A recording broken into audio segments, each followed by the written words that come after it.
আমরা এখন পুরো বাংলাদেশের বিভিন্ন শিক্ষা প্রতিষ্ঠানে হোক স্কুল কলেজ কিংবা বিশ্ববিদ্যালয় আমরা একটি জিনিস লক্ষ্য করছি যে আমাদের যারা শিক্ষক রয়েছেন শিক্ষকদেরকে একটি বাধ্যতামূলক পদত্যাগ করানোর একটি ট্রেন্ড চালু হয়েছে। যে জায়গাটি নিয়ে আসলে কথা হচ্ছে এবং কথা হওয়া উচিত এবং এই জায়গাটিতে আসলে প্রশ্ন রয়েছে। প্রথম কথা হচ্ছে কোন একজন শিক্ষক যদি কোনো একটি রাজনৈতিক দলের হয় বা মতাদর্শকে বিশ্বাস করে এটার কারণেই আমি তাকে পদত্যাগে বাধ্য করতে পারি কিনা। আবার আরেকটি কথা এখানে রয়েছে সেটি হচ্ছে এই পদত্যাগ করানোর যে অথরাইজেশন এটি আমার আছে কিনা বা আমি এমন অথরিটি কিনা আইনসঙ্গত ভাবে এটি আমি করতে পারি কিনা। তার পূর্বে আমাদের বিশেষ কিছু প্রেক্ষাপটগুলো চিন্তা করতে হবে। আসলে আমরা আমাদের জায়গা থেকে যারা স্টুডেন্ট রয়েছে রানিং তারা অনেকে শুধু মনে করি যে আমরাই মনে হয় পদত্যাগ করাচ্ছি, কিন্তু আমরা জানি না এর পিছনে আসলে কি কি ঘটনা রয়েছে কিংবা কি কি প্রেক্ষাপট রয়েছে।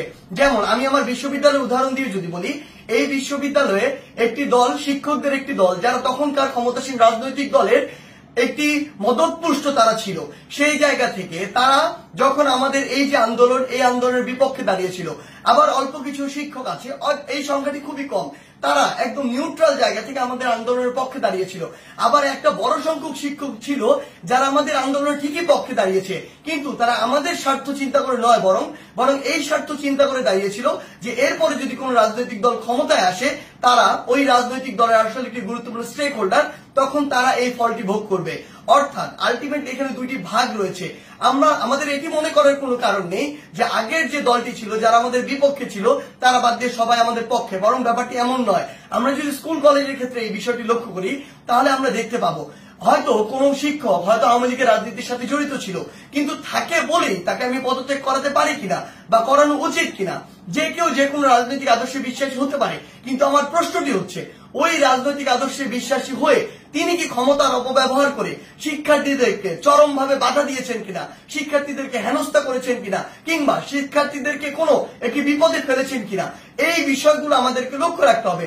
ইভেন যদি তিনি এই কাজগুলো করেও থাকেন তারপরও তার বিরুদ্ধে এরকম একটি প্রক্রিয়া পদত্যাগ করানোর জন্য যে বাধ্য করা এটি আমি করতে পারি কিনা, এই অথরিটি আমার আছে কিনা। আমরা আমাদের জায়গা থেকে মনে করি এটি একটি নিয়মতান্ত্রিক আইনসঙ্গত প্রক্রিয়ার দিকে যাওয়া উচিত এবং এটি তদন্ত সাপেক্ষ হওয়া উচিত। আমরা যদি পিছনের কিছু ঘটনা আসলে লক্ষ্য করি তাহলে কি বিষয়গুলো দেখব। আমরা দেখব প্রত্যেকটি স্কুলে আওয়ামী লীগ ফ্যাসিস্টের আমলে আসলে যে শিক্ষকরা আওয়ামী লীগের তোষামতি করে তেলবাজি করে ডমিনেট করেছে, আরেকটি শিক্ষক ছিল আরেকটি গোষ্ঠী যারা আসলে চুপ ছিল ওই পুরো সময়টুকুতে। এমনটি ভাবার কোনো কারণ নেই যে তারা নিউট্রাল ছিল, তারা তাদের জায়গা থেকে হয়তো এমন আরেকটি দলের ছিল যে দলটি তখন ক্ষমতায় ছিল না। এখন বর্তমান সময় এসে ওই শিক্ষকদের উদ্দেশ্য হচ্ছে উপরের জায়গাগুলোতে প্রিন্সিপাল হোক কিংবা হচ্ছে প্রফেসর হোক কিংবা ভিসি হোক বা এরকম যে কোনো হেডমাস্টার হোক, যেই পদগুলোতেই হোক না কেন ওই পদগুলোর ওই মানুষগুলোকে সরাতে হবে। যদি আমি সরাতে পারি তাহলে আমি এখন ওই পদটিতে গিয়ে বসতে পারবো। এটার কারণে তারা আসলে কি করছে, তারা তাদের ক্লোজ কিংবা কাছের কিছু স্টুডেন্ট কিংবা কিছু স্টুডেন্টকে বিভিন্নভাবে মোটিভেট করে কিংবা কিছু স্টুডেন্ট যারা অতি উৎসাহী বা যাদেরকে সহজে আসলে ইমোশনালি ড্রিভেন করা যায় ওই স্টুডেন্টদেরকে বিভিন্নভাবে প্রভাবিত করে তারা এরকম একটি মব তৈরির চেষ্টা করছে ওই টিচারদেরকে নামানোর জন্য। বলার সময় এমন ভাবে বলছে সে যেন একজন ফেরেশতা, কিন্তু আলটিমেটলি তার উদ্দেশ্য ওইটাই যে ওই শিক্ষককে স্টুডেন্টদের মাধ্যমে সরিয়ে স্টুডেন্টদেরকে জাস্ট টুল হিসেবে ইউজ করা হয়, সরিয়ে তাকে ওই পদটিতে গিয়ে বসতে হবে, এটি হচ্ছে তার উদ্দেশ্য। আবার এখানে আরো বিশেষ কিছু বিষয় রয়েছে। বিষয়গুলো হচ্ছে এরকম যে টিচারদের মধ্যে কিছু নোংরা পলিটিক্স রয়েছে। আসলে আগে হয়তো পূর্ব কোনো শত্রুতা ছিল বা পূর্বের কোন একটি রাগ বা ক্ষোভ ছিল, যে রাগ বা ক্ষোভটিকে আবার এখন মেটানোর জন্য তারা এই ব্যবস্থাটুকু গ্রহণ করে। স্টুডেন্টদের যে সাইডটা ওই সাইডটা কিন্তু আসলে জানে না যে এর ভিতরে কি কি পার্সপেক্টিভ রয়েছে।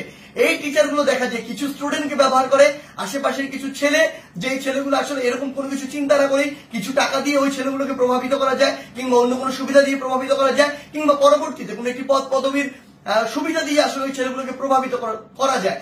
ওই সামগ্রিক বিষয়গুলো দিয়ে এই কাজটি করা হচ্ছে। কিন্তু আমাদের জায়গা থেকে সবচেয়ে গুরুত্বপূর্ণ যে কথাটি সেই কথাটি হচ্ছে এই কাজটি একজন টিচারকে এরকম করে বাধ্যতামূলক পদত্যাগ করানোর কাজটি আমাদের নয়, এই কাজটি আমরা করতে পারি না। এই কাজটি কেন করতে পারি না? কারণ হয়তো আপনি একজন শিক্ষককে এটি করালেন কিন্তু এর প্রভাব পুরো বাংলাদেশের শিক্ষক সমাজে পড়েছে। আমার তো স্কুলে, ওই প্রাইমারি স্কুলের, কিন্ডারগার্টেন, হাই স্কুলের এমন অসংখ্য শিক্ষক রয়েছে যাদেরকে আমি অনেক বেশি শ্রদ্ধা করি, যারা আমার জীবনের শিক্ষাগুরু, যাদের হাত দিয়ে আমি আজকে এই অবস্থায় এসেছি। আমার ওই এমন একজন শিক্ষকের মনেতে গিয়ে এই প্রভাবটি করেছে যে তার একজন কলিগকে, আরেকজন শিক্ষককে, স্কুল কলেজে যারা বাবার বয়সের সমান, যারা দাদার বয়সের সমান, এমন বয়সের একজন মানুষ যিনি আমার শিক্ষক, তাকে যদি স্কুলের বাচ্চারা গিয়ে এইভাবে একদম মব জাস্টিসের মাধ্যমে যা ইচ্ছা তাই বলছে, যেভাবে ইচ্ছা সেভাবে অপমান করছে, করে একদম বাধ্য করছে ওই পদ থেকে পদত্যাগ করতে, পুরো বাংলাদেশের শিক্ষক সমাজের উপরে এটির একটি মানসিকভাবে বড় প্রভাব পড়ে, যেটি পুরো বাংলাদেশের শিক্ষক এবং ছাত্রদের যে সম্পর্ক, ওই সম্পর্কের জায়গায় গুরুত্বপূর্ণ একটি প্রভাব ফেলে। এবং আমাদের যে এই যে সম্পর্কের জায়গাটি, এটি ভবিষ্যতের জন্য খুব খারাপ ভাবে নষ্ট হয়। আমরা আমাদের শিক্ষার পরিবেশ নিয়ে কথা বলি, সেখানে যদি আমার শিক্ষক এবং শিক্ষার্থীদের যে এই পরিবেশটি ঠিক না থাকে, এই সম্পর্কটি যদি একটি তিক্ততার পর্যায়ে চলে যায়, তাহলে আলটিমেটলি এটি কিভাবে সম্ভব? আলটিমেটলি এই শিক্ষার উন্নয়নটি কিভাবে সম্ভব? সবচেয়ে বড় কথা হচ্ছে, ওই শিক্ষক যদি দোষী হয় তাহলে আমরা আইন নিজের হাতে তুলে নিচ্ছি, আর যদি দোষী না হয় তাহলে আমরা আইনটি ভঙ্গ করছি, যার কোনটি আসলে আমরা করতে পারি না। যেটি করছি এটি হচ্ছে আইনগতভাবে অন্যায়। আমাদের জায়গা থেকে আসলে স্পষ্ট বার্তা প্রশাসনের প্রতি, অন্তর্বর্তীকালীন সরকারের প্রতি স্পষ্ট বার্তা হচ্ছে এটি, যদি কোন একজন শিক্ষক ওই ফ্যাসিস্ট সরকারের তোষামোদি করে কিংবা তেলবাজি করে বা ভালো সাজার উদ্দেশ্যে শিক্ষকদের উপরে কোনো, শিক্ষার্থীদের উপরে কোনো হামলা করে কিংবা শিক্ষার্থীদেরকে অত্যাচার করে, নির্যাতন করে, অন্য কোনো শিক্ষকের বিরুদ্ধে নিপীড়ন করে, তাহলে তার বিরুদ্ধে আইনানুগ ব্যবস্থা নেওয়া হোক, অভিযোগ করা হোক, মামলা করা হোক, একটি আইনগত প্রক্রিয়া যাক।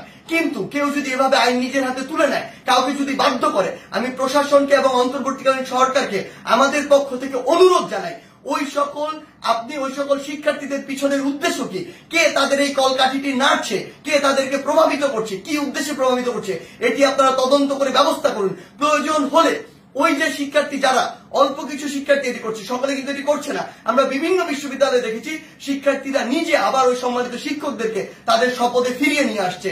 আমরা আমাদের জায়গা থেকে বলি, যারা উদ্দেশ্য প্রণোদিত ভাবে এই কাজগুলো করছে তাদের উদ্দেশ্যে আপনারা তদন্ত কমিটি গঠন করুন। প্রয়োজনে ওই সকল শিক্ষার্থীদেরকে আপনারা আইনের আওতায় নিয়ে আসুন যারা এই কাজটি করছে। কারণ ওই সকল শিক্ষার্থীরা, ইভেন আমিও কোনো অথরিটি না, আমারও কোনো এই অথরিটি নেই যে আমি আইন নিজের হাতে তুলে নিব, কিংবা আমার এমন কোনো অথরিটি নেই আমি একজনকে পদত্যাগ করতে বাধ্য করব। সেই জায়গা থেকে আমাদের স্পষ্ট যেটি বার্তা, সেটি হচ্ছে পুরো বাংলাদেশকে আমরা যদি এগিয়ে নিয়ে যেতে চাই, তাহলে এই শিক্ষার একটি সুষ্ঠু পরিবেশ থাকবে। এবং এই পরিবেশের সবচেয়ে গুরুত্বপূর্ণ যে দুটি স্টেক হোল্ডার, একটি হচ্ছে আমাদের সম্মানিত শিক্ষক, আর একটি হচ্ছে আমাদের যে শিক্ষার্থীরা। এই দুই জায়গায় যে সম্পর্কের বিষয়টি, এটি যতদিন না সুন্দর হচ্ছে, শ্রদ্ধার হচ্ছে, স্নেহের হচ্ছে, ততদিন শিক্ষার পরিবেশ কোনোদিন সুন্দরভাবে ফিরে আসতে পারে না। তাই আমরা আমাদের জায়গা থেকে আমাদের এই শিক্ষকদের এভাবে বাধ্য করে কোন একটি নিয়মতান্ত্রিক প্রক্রিয়া না গিয়ে বাধ্য করে পদত্যাগ করানোর যে প্রক্রিয়াটি, এই প্রক্রিয়াটিকে আমরা কখনো সমর্থন জানাই না। বরং আমাদের সম্মানিত অনেক শিক্ষককে বিভিন্নভাবে প্ররোচিত হয়ে অপমানিত বা অপদস্থ করার যে ট্রেন্ড বা একটি প্রক্রিয়া আমরা দেখতে পাচ্ছি, এটিকে আমরা অবশ্যই ঘৃণা ভরে প্রত্যাখ্যান করি। ধন্যবাদ।